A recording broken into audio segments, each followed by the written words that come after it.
Good afternoon, Queens. Listen, I've been sitting here really I'm supposed to be cooking, but I've been being coached and I've been coaching, and so then I'm taking a little time to meditate, but I'm not going to be here but just for a second because this just dropped deep in my spirit. So listen up, Queens, listen up. And so I start everything out with and so. But listen up. I was thinking about my passion for the need to see my wives and women in general healed. What is the purpose? Why is it such a press? Why I didn't even really set out to do this coaching, but the Lord just kept pushing me to do it. And why does it have so much value? Why is it so valuable? And what is it that I want you to pick up on this? So we are in a generation or in a time where securing the bag and being our self-independent type of a woman is like at top level. And that's cool. That's cool.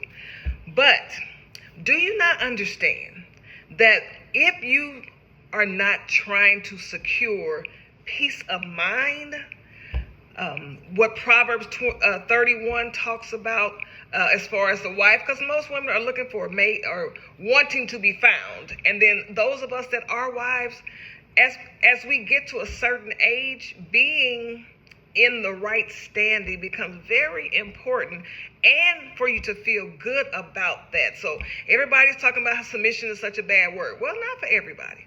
Not for everybody.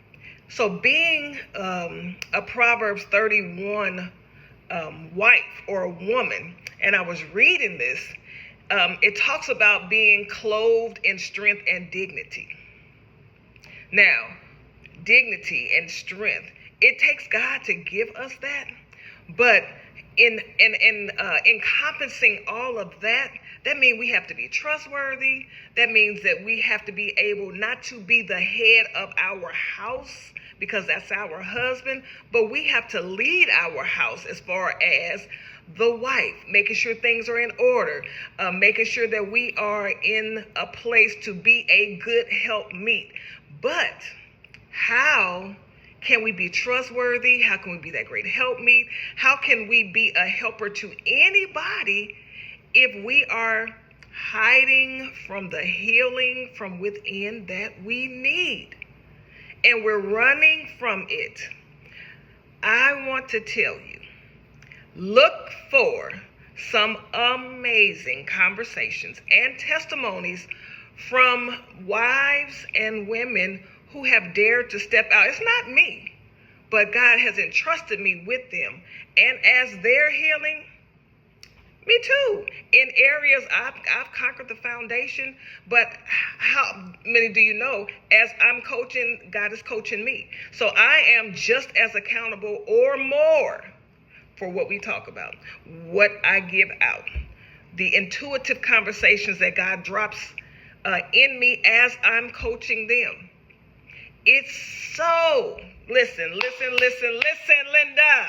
It's so important that you begin to think about how bad you need to be healed. We don't need the big platforms. We don't have to be upfront. We don't have to do any of that, because when you show up healed, the bag's gonna come, opportunities, and guess what? You won't fumble the ball. You won't fumble. And if it doesn't come fast enough, you're going to be okay.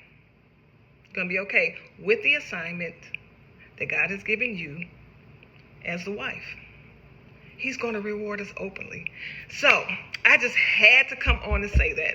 I'm so excited about what he is doing, how he's orchestrating things. It's blowing my mind. And how I'm even growing and maturing, and how certain things, the attacks are great, but they don't even matter. Hard, but they don't matter. Because why? God is getting the glory, and the attacks are only to cause me to step back and sit down. Sit down. Get my emotions and just sit down. No. There's an assignment. I want for us to walk in it. And don't be afraid. Look for my next post with some amazing conversations. You'll see it for yourself. Have a good rest of the day. Bye-bye.